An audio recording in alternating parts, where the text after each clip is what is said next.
മണലാരണത്തിലെ തപിക്കുന്ന വെയിലിൽ ചരിത്രം വഴിമാറാൻ പോകുന്ന ഒരു നിമിഷം. ഒരു വശത്ത് 1000-ഓളം വരുന്ന ആയുധധാരികളായ ഖുറൈശി സൈന്യം, മറുവശത്ത് വെറും 313 പേർ. കയ്യിൽ മതിയായ വാളുകളില്ല, പടച്ചട്ടകളില്ല. പക്ഷേ അവരുടെ കണ്ണുകളിൽ ഒരു ലക്ഷ്യമുണ്ടായിരുന്നു. ഈ 313 പേർ പരാജയപ്പെട്ടാൽ ഒരു പക്ഷേ ഇന്ന് ഈ ലോകത്ത് ഇസ്ലാം ഉണ്ടാകുമായിരുന്നു. നമുക്ക് നോക്കാം. ഹിജ്റ 2-ാം വർഷം റമദാൻ 17. മക്കയിൽ തങ്ങളുടെ സർവസ്വവും നഷ്ടപ്പെട്ട മുസ്ലിങ്ങൾ മദീനയിൽ അഭയം തേടിയിരിക്കുകയാണ്. തങ്ങളെ ആട്ടിയോടിച്ച അബൂജഹലിന്റെ നേതൃത്വത്തിലുള്ള വൻ സൈന്യം ബദറിലേക്ക് കുതിച്ചു വരുന്നു. ശത്രുക്കൾക്ക് കുതിരപ്പടയും ഒട്ടകങ്ങളും സുഖസൗകര്യങ്ങളുമെല്ലാം ഉണ്ട്.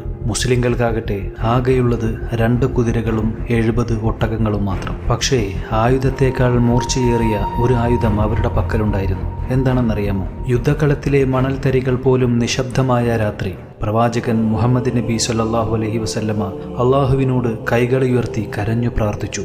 അള്ളാഹുവേ, ഈ ചെറിയ സംഘം ഇന്ന് തകർന്നാൽ നാളെ നിന്നെ വണങ്ങാൻ, നിനക്ക് സുജൂദ് ചെയ്യാൻ ഈ ഭൂമിയിൽ ആരും ബാക്കിയുണ്ടാവില്ല. ആ പ്രാർത്ഥന ആകാശത്തിൻ്റെ കവാടങ്ങൾ തുറന്നു.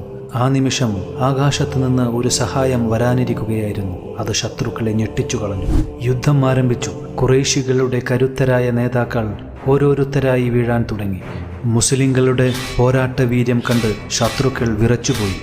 ചരിത്രം പറയുന്നു, അന്ന് ആ പോരാട്ടത്തിൽ മുസ്ലിങ്ങളെ സഹായിക്കാൻ ആയിരക്കണക്കിന് മലക്കുകളും ഉണ്ടായിരുന്നുവെന്ന്.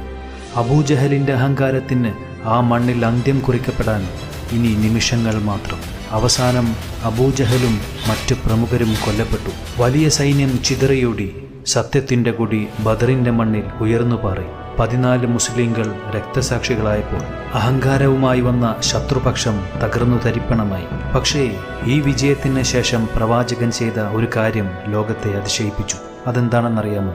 യുദ്ധത്തിൽ പിടിക്കപ്പെട്ട തടവുകാരോട് പ്രവാചകൻ കാണിച്ച കാരുണ്യം. അക്ഷരമറിയുന്ന തടവുകാർ 10 മുസ്ലിം കുട്ടികളെ പഠിപ്പിച്ചാൽ അവർക്ക് മോചനം നൽകാം.